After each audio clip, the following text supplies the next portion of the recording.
We often take it for granted that we live in a free country, but reporter Bethany Tuggle introduces us to a family that's very thankful for this freedom and relieved to no longer be living in fear. Kablalpa has been living in Chapel Hill with her husband and 3 children since December. She's one of nearly 300 refugees from Burma living in this area. Life in Burma was extremely dangerous for families like Kabla's, and life in the refugee camp in Thailand wasn't much better. When we lived in the camp, we had to stay in the camp, and we could not go outside the fence around the camp because it was illegal for us to do that. Kabla is one of 7 children. Her parents and many of her siblings also live in the area. Her mother Muher agrees that life in the refugee camp was hard. I was afraid the enemy would attack the camp. I was worried we would be killed by the enemies. It was like a prison, and I wasn't happy. Many refugees lived in huts like these and used pictures and stories to give others a small taste of the trials they faced.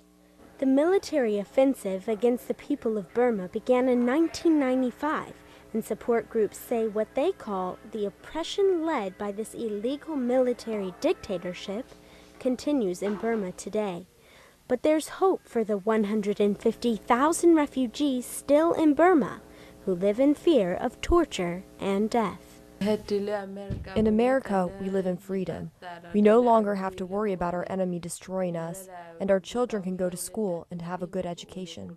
Many of the families in this area have sponsors who help them as they start their new lives, but it's difficult for them to find jobs because their education is limited and their job skills don't fit our economy. In the camp, I worked by weaving Korean clothes every day, and when I had time, I went to the Bible class in the camp. Their Bible classes are a little different now, but Kabla and Muher still join many of their friends and family members to worship, read scriptures, and hear the Word of God. They're able to share this experience with the children, too, giving them something to smile about and a hope for their future. In Chapel Hill, I'm Bethany Tuggle, Carolina Week. A professor at UNC Greensboro says the Burmese military frequently burns villages, rapes young girls, and forces minorities to work without pay. Barack Obama is leading Hillary Clinton, at least in North Carolina. The recent Rasmussen Reports telephone survey shows Obama with 56% of the Democratic vote, while Clinton holds on to 33%. Obama is up 7 points from a month ago. The report also asked participants which issues played a role in their decision-making. In North Carolina, 52% say the economy is the main issue, while 21% say it's the war in Iraq.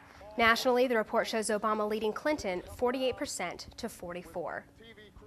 And if you forgot to register to vote on Friday, don't worry. North Carolina has a new one-stop voting law.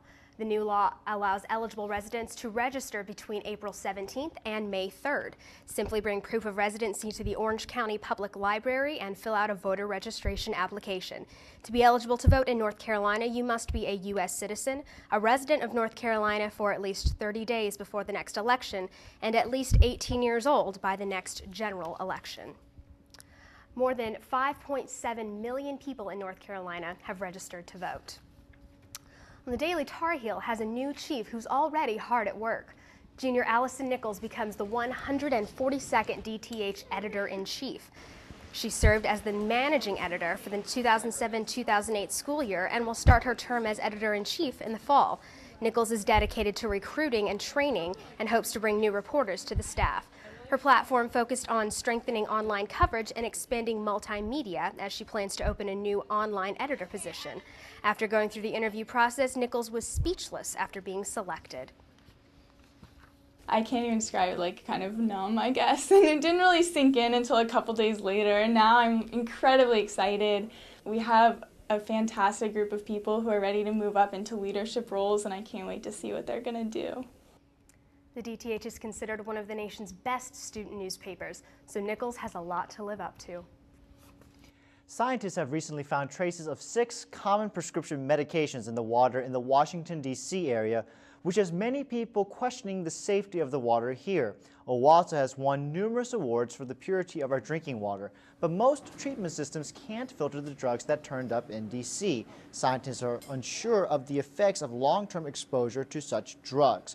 Workers found caffeine, anti-inflammatory drugs, 2 kinds of antibiotics in the Washington aqueduct.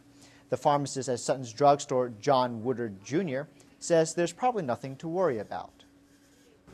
The water itself, it would have to be in large quantities for it to really pollute it to the extent that I think the public would have to really be concerned about. Woodard adds there's no good way to dispose of medication. Crops are looking a bit better these days because of recent rains.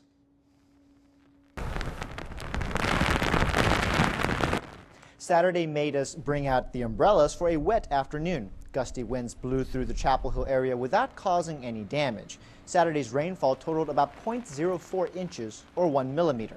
And even though these early May flowers look refreshed from Saturday's rain, North Carolina state climatologist says all the recent rains haven't been enough to end the drought. And even though we only saw rain in Chapel Hill, a lot of the surrounding areas saw hail and even a tornado. That's true. Thankfully, there wasn't widespread damage from the weekend storms, but the weather seems to be unpredictable. Laura, what's coming up next? Well, Saturday was rainy, Sunday was sunny, so today we're seeing a bit of both. My forecast for the next week is next.